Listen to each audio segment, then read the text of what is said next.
That patch does not make the man. The man makes the patch.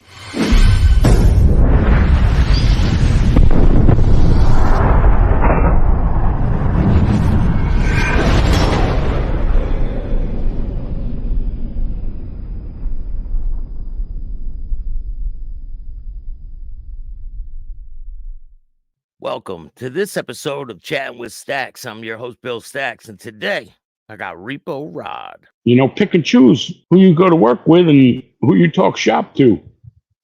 Because them dudes are, you know, you went from, let's just say 50 guys in the street for church down to 15 in a matter of a few weeks after Tommy had gotten murdered.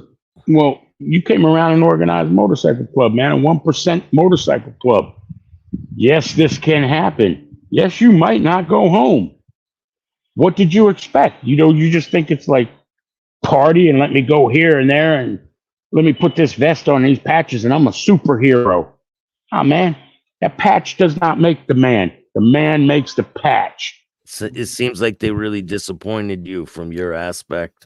Extremely. Well, man, and it's not just the Hells Angels, man. You hear, you know, I watch a lot of podcasts with different people, and it goes on throughout all the clubs, man. There's a lot of things that all I can say is, hey, you know what? I did it. I made it. I met a lot of people who are right now extremely tight friends of mine and brothers. I call them family, and I survived it. It was a rough thing. I had a case dropped on me by another member in Philadelphia who wound up later on. We found out that he was an informant for law enforcement, and he set me up on the case that I got hit with. Convicted of that, right?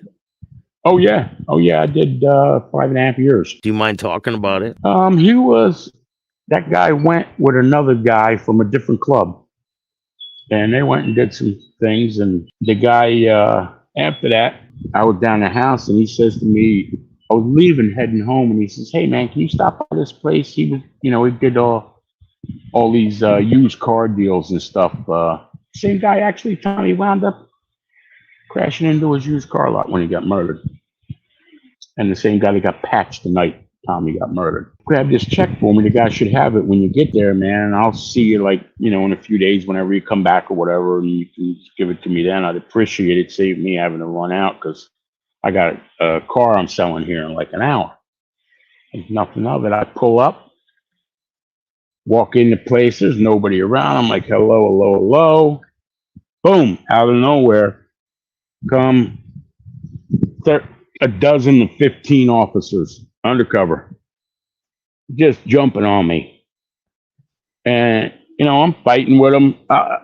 I'm down in the hood, man. I don't know who you are. You ain't pulling no badges out. You're running at me with guns drawn. And I get taken down to the, I forget the number of the precinct. It was 55th and Pine. I don't forget it. And I'm in there and a task force, all these law enforcement officers there. They're trying to get me to talk to them. Nah. So the one cop, one task guy, he comes in, he says, they held me for like 2 days. I'm still in the same clothes. I worked construction all day, and 2 days I got the same clothes on now, and it was like 100 degrees in the cell block downstairs of the precinct. Did you have your patch on? No, nothing. No, because I just came from work. He says to me, rattles on the door, I'm going to tell you what, this is your last chance. And I go, last chance for what? Last chance for amnesty. You tell me what I want to know, or you're going to go to a jail for a real long time for crimes you didn't commit. And I go, well, wait a minute, man. You already know I didn't commit these? We know who did it, but that's besides the point.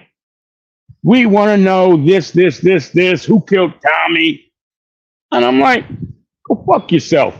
You're going to tell me the only way that I'm going to walk out of here is if I cooperate and become an informant for you? But you know who did it? Right then, I knew that dude was a rat. He was a paid informant. And, oh man, he skipped, he hid, he was like a rat in a hole.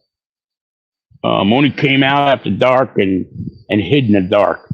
Man, it was not good the whole time. I took the fifth in my case. The club knew. The club knew of what was going on. Not just Philadelphia either. The club knew. Many different avenues. Originally, they hit me with a 9 to 20 year. We'll give you 9 to 20 years in a plea deal. There you go. Nope. Screw you. I'll see you in the courtroom. So the co-defendant, I'd never met him before going to court. We'll go to court like multiple times, precinct, and then you get up to the court, Center City, Philadelphia, and I finally meet this dude. He comes out, this black man. Hey, man. And I'm like, looking at him. Oh, you the white dude they said is with me. I said, oh, you the black dude they said was with me? And he's like, yeah, man. He said, you ain't the dude that was with me. And I go, yeah, I know. So we start talking, and we get together later. And we're sitting down, and we figure out the dude that put the case on me was the dude that was there with him. And he goes, I'm going to find him and talk to him, man, because he's doing you dirty. And I go, yeah, I know. And so he had gotten charged with a few things. Oh, man, I had like a 5-gallon bucket full of charges, man. I had wristbands up, multiple. So you're still in lockup, right? You're still in lockup? Oh, yeah. Yep. At this point? Yep. And I bailed myself out because those sorry bastard punk-ass bitch members in Philadelphia could not get enough money together between themselves to get me out, you broke-ass bitches. I bailed myself out. I had my old lady at that time bail me out with my own money. What's it like being a member out on bond set up for a crime you didn't commit? Woo! Let me tell you, man, like, I wasn't even supposed to leave Pennsylvania. I did. It was not cool. Every time I'd start putting the word on the Philly members, like, yo, man, you need to get this dude to step up, because you don't do that. You don't do that. They definitely had something going on with him. He was one of them that wound up bailing out near the end out of Philadelphia. But he was a rat, a liar, and come to it years later, while I was locked down, I was in the law library, and boom, I come up on a case he had a number of years before that, where he was a paid informant. And he became an informant for the law enforcement and put 2 guys in jail for life in a club that he was a part owner of or whatever.